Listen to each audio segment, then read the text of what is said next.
Hello friends, good morning, welcome back to my new blog. এখন বাজে সকাল ওই 6টার মতো। সবাই মিলে কিন্তু আজকে আমরা ঘুম থেকে উঠে পড়েছি সকালে এই সমুদ্র ধারে সানরাইজ দেখবো বলে। তো একটা শান্ত একটা পরিবেশ, তার সাথে ঠান্ডা ঠান্ডা সমুদ্রের এই হাওয়া বেশ কিন্তু ভালো লাগছিল। আর এটা কিন্তু আমার রুম থেকেই দেখা যায়, কিন্তু আমার রুমের সামনে কিন্তু একটু ছাদ টাইপের একটুখানি আছে, এখানে চেয়ারও আছে। সেই জন্য ভাবলাম যে না, একটুখানি বসি, একটু ব্রাশ করি আর সমুদ্রে একটু সুন্দর এই মনোরম হাওয়াটা একটুখানি খাই। তো যাই হোক, খুব ভালো লাগছিল জানো তো। আজ হচ্ছে আমাদের পুরীর দ্বিতীয় দিন।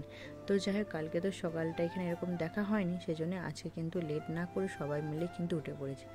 এখন বাজে সকালে ওই 7টার মতন ফ্রেশ হয়ে সবাই মিলে কিন্তু সমুদ্রের ধারে চলে এসেছে। আর 7টার মনে হচ্ছে প্রচণ্ড রোদ। তো যাই হোক, আর সকালের এই ঢেউগুলো দেখো কত বড় বড় দিচ্ছে। তো যাই হোক, জলটা যখন আমরা কালকে দেখেছিলাম দুপুরবেলা অনেকটা দূরে ছিল, আজকে সকালে যখন দেখছি তখন দেখছি জলটা প্রায় অনেক কাছে চলে এসেছে। তো যাই হোক, বেশ কিন্তু ভালো লাগছে। অনেকক্ষণ ধরে একটু মনটা চা চা করছে, ভাবছি একটু চা খাই। তো যাই হোক, বাবা মা সবাই কিন্তু চলে এসেছে। তারপর বর বললো যে না, এখানে একটা মাছের বাজার আছে, তো সেখান থেকে কিছু মাছ কিনবো। আর আমাদের সাথে যারা এসেছিলো তারা কিন্তু আজকে নন্দনকানন এসব ঘুরতে গেছে। তো আমরা আগের বারে যখন এসেছিলাম তখন কিন্তু ঘুরতে গিয়ে বাবা মা বললো যে এবারে কোথাও যাব না, খালি এখানেই কিন্তু আমরা থাকবো। তো যাই হোক, এখানে একটা সুন্দর একটা শিব ঠাকুর ছিল, প্রণাম টনাম করে বর বললাম না যে বাজার গেছিলো, ওখান থেকে পেটাই পরোটা তার সাথে আর ঘুগনি নিয়ে এসেছিলো। বেশ কিন্তু খাবারটা বেশ ভালোই ছিল, সকালের ব্রেকফাস্ট এটাই ছিল। আর মা বাবা যেহেতু এগুলো খাবে না, সেই জন্য বর নিয়ে এসেছিলো মাছ, তার সাথে করেছিল ডালিয়ার খিচুড়ি। দেখো কতগুলো মাছ, এখানে বাগদা চিংড়ি, গলদা চিংড়ি, ট্যাংরা মাছ এসব ছিল। এতগুলো মাছ মাত্র 80 টাকায়। আমাদের ওখানে হলে মনে হয় এগুলো 250-300 টাকা নিয়ে নিত। তো যাই হোক, আমরা যেহেতু ছোটো ওভেন আর একটা কুকার নিয়ে এসেছিলাম, সেজন্য কোনো অসুবিধা হয়নি। সকাল সকাল মাছ ভাজা, তার সাথে ডালিয়া খিচুড়ি, মেয়ের তো ভালোই লাগলো খেতে। তো যাই হোক, আমরা সবাই মিলে মাছ ভাজা খেয়ে স্নান টান করে একদম রেডি হয়ে নিয়েছি, কারণ আজ যাবো আমরা একটু সাইট সিন ঘুরতে। কিন্তু আগেরবার যখন এসেছিলাম খালি গুপ্ত বৃন্দাবন ঘুরি কিন্তু আমরা চলে এসেছিলাম। মানে যারা গেছো পুরী, তারা তো জানো যে ওখানে একটা গুপ্ত বৃন্দাবন আছে। তো যাই হোক, সেই জন্য আজকে দেখো এই ড্রেসটা পরে নিয়েছি, যদি পারি ফুল লুকটা অবশ্যই তোমাদের সাথে শেয়ার করব। দুপুরে লাঞ্চের থালিও কিন্তু আমরা চলে এসেছি। আরেকটা ফিশ থালি নিয়েছিলাম, তার সাথে একটা চিকেন থালি নিয়েছিলাম। এখানে একটা সবজি আছে, পাঁচমিশালি, চাটনি, পাঁপড়, পোস্ত, তার সাথে একটা মাছও ছিল, আর এখানে পাঁপড় ভাজা ছিল। আর মেয়ের জন্য এখানে আছে চিকেন থালি। সবাই মিলে আমরা এখানে ওয়েট করছি। আর মেয়েকে দেখো আজকে স্কার্টটা পরে দিয়েছে, মেয়েকে কিন্তু খুব সুন্দর লাগছিল। তোমাদের কেমন লেগেছে অবশ্যই কিন্তু কমেন্ট করে জানিও। দাদুর সাথে তো বিশাল ভাব, দাদুকে তো এক মুহূর্ত ছাড়ছে না। তো যাই হোক, এদিকে দেখো টোটো আমাদের অটোও কিন্তু চলে এসেছিলো। আর দেখো সমুদ্রটা কত সুন্দর লাগছে, একদম কুয়াশা কুয়াশা মনে হচ্ছিলো, ঠিকঠাক সমুদ্রটা দেখাও যাচ্ছিল না। তো যাই হোক, বেশ কিন্তু ভালো। আর এখন এতটাই গরম, তোমাদেরকে কী বল, এই টাইমটা যারা যাবে তারা কিন্তু খুবই ভুল করবে। শীতকালের সময় আমার মনে হয় সমুদ্রের ধারে যাওয়া খুবই ভালো, খুবই ভালো লাগে। আর এই টাইমটা প্রচণ্ড গরম, প্রচণ্ড গরম। এখানে ছিল একটা 108 শিবলিঙ্গ, তো সেখানে আমরা ওটাই আমরা দেখতে চলে এসেছিলাম। আমাদের বর্ধমানে যেমন আছে 108 মন্দির, আলাদা আলাদা করে। প্রথমেই কিন্তু আমাদের ভোলানাথের দর্শন পেয়ে গেছি, তারপর নন্দীবাবুরও কিন্তু দর্শন পেয়ে গেছি।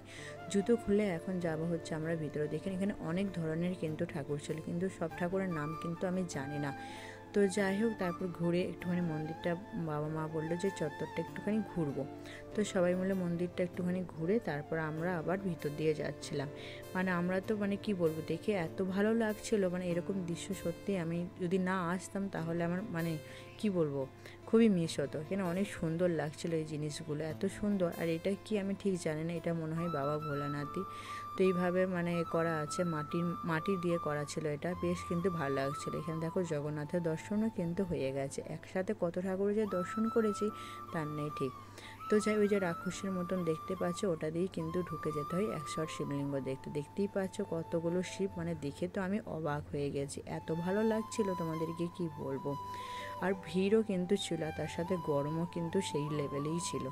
তো যাই হোক, তারপরে ঘুরে ঘাড়ে তারপর আমরা চলে এসেছিলাম গুপ্ত বৃন্দাবনে। আর এদিকে দেখো মানে একসাথে এখানে রাধা আর কৃষ্ণ কত সুন্দরভাবে দোলনার মধ্যে বসে আছে। এইটা এত সুন্দর লাগছিল তোমাদেরকে কি বলবো। তারপর যে বললাম তোমাদেরকে পাশে ছিল গুপ্ত বৃন্দাবন। যখন এসেছিলাম মানে 2 বছর আগে, তখন কিন্তু এত কিছু ছিল না। এগুলো পুরো নতুনত্ব একদম হয়েছে, বেশ কিন্তু ভালো লাগছে। অনেক বড় জায়গাটা হয়েছে, মানে এই জায়গাটা এলেই না কি বলবো, মনটা একদম শান্ত হয়ে যায়। মেয়ে তো দেখেই চিনতে পেরেছে যে মা আমি তো এসেছিলাম এই জায়গাটা। এখানে দেখো মা সরস্বতী ছিল, আরও অনেক ধরনের এখানে কিন্তু ঠাকুর ছিল। এখানে পুরো মানে কি বলবো, যারা গুপ্ত বৃন্দাবন আসনি পুরোতেই এসে একবার অবশ্যই তোমরা যেও। এখানে দেখো শ্রী চৈতন্যদেব, অনেক সুন্দর সুন্দর জিনিস কিন্তু এখানে আছে। এখানে এলে কিন্তু সত্যিই মনটা ভরে। এখানে দেখো হনুমানজিও ছিল কিন্তু, বেশ কিন্তু ভালো লাগছিল জায়গাটা। এগুলো বললাম না নতুনত্ব, এগুলো কিন্তু আগে যখন আমরা এসেছিলাম 2 বছর আগে এগুলো কিন্তু ছিল না। যেমন ওই ফটো এটাও কিন্তু ছিল না, এই জায়গাটাও ছিল না। বেশ কিন্তু মানে দেখি সত্যি মনটা একদম ভরে গেল। আর ঠান্ডা ঠান্ডা বেশ কিন্তু হাওয়া দিচ্ছিলো। তো যাই হোক একটুখানি বসেছিলাম। আগেরবার যখন এসেছিলাম তখন কিন্তু এখানে ভোগ খাওয়া ছিল, এবারে কিন্তু মানে ভোগ খাওয়ানো হয়নি। তো যাই হোক সেজন্য আর খাওয়াও হলো না। এখানটা বেশ সুন্দর লাগছিল, এখানে সমস্ত কৃষ্ণের মানে এর করা ছিল, বেশ কিন্তু ভালো লাগছিল। তোমরা যদি অবশ্যই যদি কখনো যাও পুরী গুপ্ত বৃন্দাবন, অবশ্যই কিন্তু ঘুরে এসো।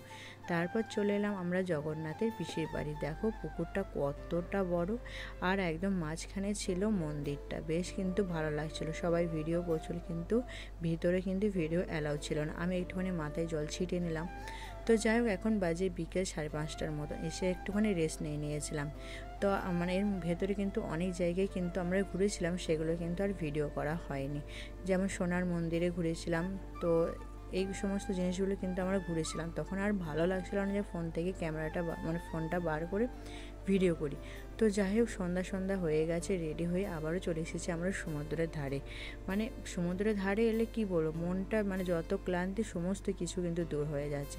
মেয়ে তো এসেই প্রথমে মানে জলের দিকে ঝোঁক, মানে কখন যে সমুদ্রের জলে যাব, অনেকক্ষণ ধরেই আমাকে বলছে মা চলো মা চলো। আমি তারও একটু রেস্ট নিই, তারপরে কিন্তু যাব। এদিকে দেখো মেয়ে এসেই কিন্তু বালি ঘাঁটতে শুরু করে দিয়েছে। একদম বসে পা ছড়িয়ে বালতিতে জল নিয়ে ওর কাজ কিন্তু ও শুরু করে দিয়েছে। তো যাই হোক বেশ কিন্তু ভালো লাগছিলো। আর এদিকে দেখো মানে রাত্রি হয়ে গেছে, এখন প্রায় 7টার মতন বাজে। এদিকে দেখো এরোপ্লেনের মতন এইগুলোই লাইটগুলো মেয়েও কিন্তু একটা কিনেছে, সেই জন্য ও কিন্তু এইভাবে মানে ঘুড়ির মতন ওড়াচ্ছিল। এগুলো কিন্তু নতুনত্ব, এগুলো কিন্তু আমাদের এখানে কিন্তু উড়বে না। ওখানে যেহেতু হাওয়া দিচ্ছিলো সেই জন্য এগুলো বেশ ভালো লাগছিলো।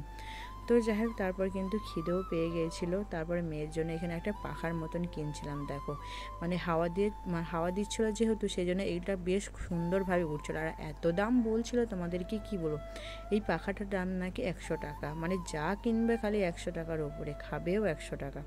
তো যাই হোক আজকে এই ভিডিওটা এখানেই শেষ করছি, টাটা।